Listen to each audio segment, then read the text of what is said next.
So students, let me start with the topic process of germination.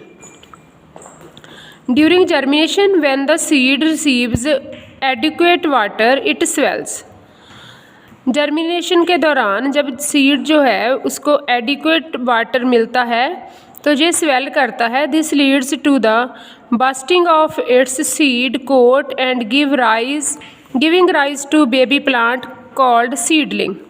तो इसमें से इसका जो सीड कोट है वो ब्रेक होता है और सीड बेबी प्लांट राइज होता है जिसको सीडलिंग बोलते हैं. Inside the seed, developing embryo gets its food from cotyledons. The baby plant first develops its root from radicle, which grows down into the earth. बेटा इसमें जो बेबी प्लांट है first उसकी रेडिकल से रूट डेवलप होती है जो कि अर्थ के अंडर जाती है.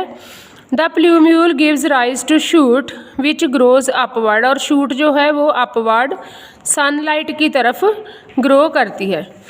As the baby plant grows it starts developing small green leaves inside the seed. तो इसके बाद जो है स्मॉल ग्रीन लीव्स डेवलप होने शुरू हो जाते हैं. Growing hook shaped shoot straightens out and pushes the cotyledons above the ground. Gradually shoot जो है बेटा वो प्रॉपर फॉर्म में स्टेम की फॉर्म में वो अलोंगेट करती है एंड इट्स लीव्स जो है लीव्स अनफोल्ड होते रहते हैं eventually falling off the cotyledons. तो जो कोटिलेडन्स है वो फॉल ऑफ होते हैं. Finally a mature plant does not show the cotyledons. जो मैच्योर प्लांट है वो कोटिलेडन्स शो नहीं करता because they shrink and disappear as the food stored in them. जैसे उनमें फूड स्टोर होता है और वो श्रिंक हो जाते हैं डिसअपीयर हो जाते हैं. Is consumed by the baby plant while growing up. और बेबी प्लांट जो है वो ग्रो होता है और उसमें जो है स्टेम की फॉर्मेशन होती है. इसके आगे है हमारे डिस्पर्सल ऑफ सीड्स.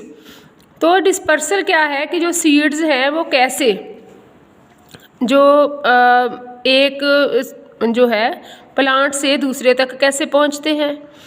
तो कहता है कि जो what do you think when will happen if all seeds produced by a plant fall below the parent plant. कहता है क्या होगा अगर सारे जो प्लांट के सीड हैं वो पेरेंट प्लांट के से फॉल ऑफ हो जाए.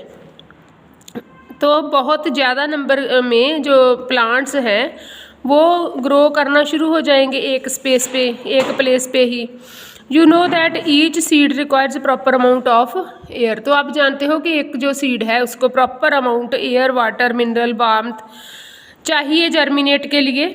तो एक प्लेस पे ये पॉसिबल नहीं है इसलिए they will not get enough. ना तो उनको स्पेस मिलेगी एयर वाटर मिनरल्स सनलाइट उनको सभी प्लांट्स को अवेलेबल नहीं होगा. Hence will not be able to grow well. और वो अच्छे से ग्रो नहीं हो पाएंगे. Many of them would die. उनमें से बहुत से हैं जो मर जाएंगे. Nature has therefore arranged some method. तो ये नेचुरली कुछ मेथड्स नेचर ने ऐसे अरेंज किए हैं जिससे जो सीड है प्लांट का वो स्कैटर्ड हो जाता है ओवर लार्ज डिस्टेंसेस. दूर दूर तक स्कैटर हो जाता है. This is called dispersal of seeds. इसको हम लोग सीड्स की डिस्पर्सल बोलते हैं. तो ये इसके एजेंट्स हैं जिनसे ये दूर दूर तक डिस्पर्स होता है. First agent is wind, second is water, third is animals, fourth is explosion of fruits. These are called agents of dispersal. तो इसके आगे मैं ये आपको डिटेल में पढ़ाऊँगी.